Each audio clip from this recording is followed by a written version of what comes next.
Je m'appelle Jocelyne et j'ai débuté cette chaîne pour parler des intoxications aux métaux et du résultat de mes recherches multiples et variées que j'ai effectuées pendant cette longue période. Comme je le dis à chaque fois, ici c'est un espace d'échange, pas de prise de tête.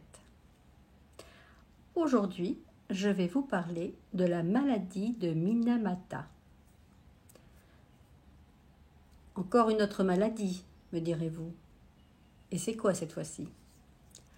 Avant la catastrophe de Fukushima, le Japon a connu une catastrophe écologique et sanitaire dont les conséquences sont encore présentes sur les individus aujourd'hui.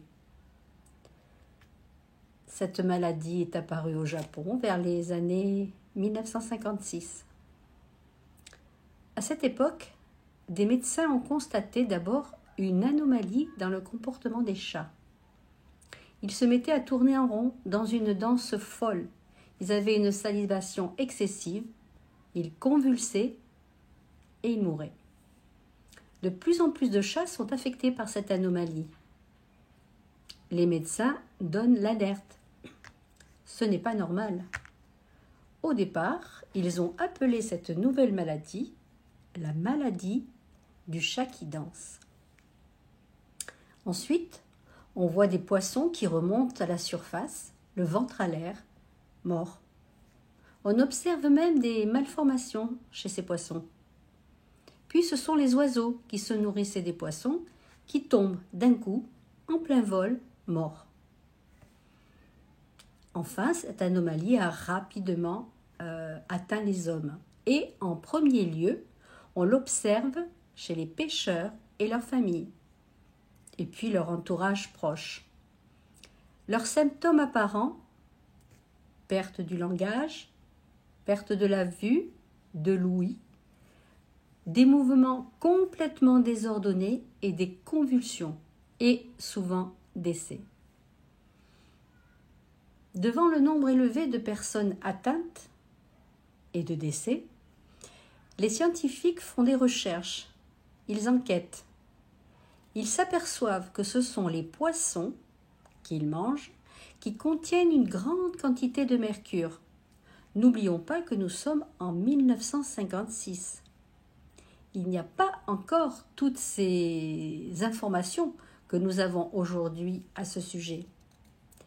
Ils remontent la piste jusqu'à l'usine de pétrochimie de Shiso, pas loin de la baie, qui se trouve donc en amont de la baie de Minamata. Elle s'est installée en 1932. Cette usine synthétisait de l'acétaldéhyde, une molécule utilisée dans les teintures, les cosmétiques et les plastiques. Et pour diminuer le coût de fabrication, ils utilisaient du mercure comme catalyseur de la réaction chimique. En 1956, les commandes ont augmenté et l'usine a dû produire plus, ce qui fait qu'elle a rejeté une plus grande quantité de mercure dans la baie, à un niveau tel que cela est devenu mortel pour les organismes vivants. Mais à l'époque, on ne connaissait pas très bien la contamination au mercure et les conséquences sur l'homme. Malgré tout cela, l'usine a pu continuer à produire et polluer les eaux. Les scientifiques vont donc faire leur travail, ils vont pratiquer des autopsies et ils vont trouver des taux de mercure extrêmement élevés dans l'organisme humain, dans les organes vitaux et dans le cerveau. Le mercure a passé la barrière hémato-encéphalique, la barrière de protection. Ils vont aussi analyser les poissons et les fruits de mer de la baie.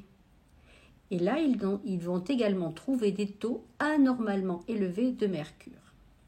C'est pourquoi ce sont les chats qui ont alerté en premier.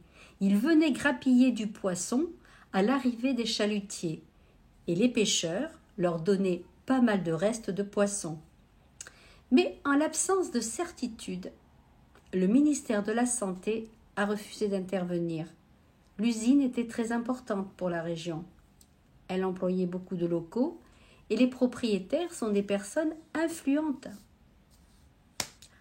Ah maman, quand tu nous tiens.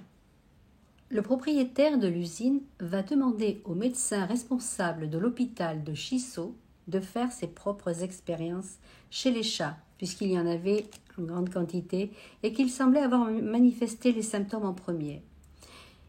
Il leur fait absorber différents métaux, mais quand on leur donne les poissons contaminés au mercure, ceux-ci deviennent fous, ils se mettent à tourner en rond ou des mouvements désordonnés, ils sautent, ils se jettent contre les murs, ils convulsent et décèdent.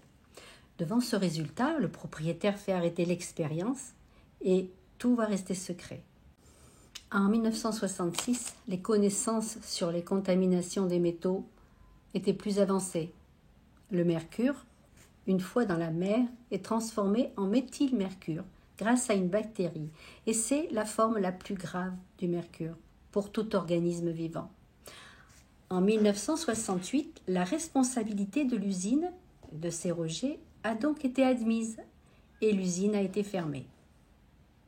Notez que cela aura mis environ 30 ans entre les débuts des rejets et l'arrêt, et 12 ans de perdus entre le début des recherches et la fermeture, parce que la responsabilité n'avait pas été retenue. Voilà pour la première partie du sujet, si cela vous a intéressé.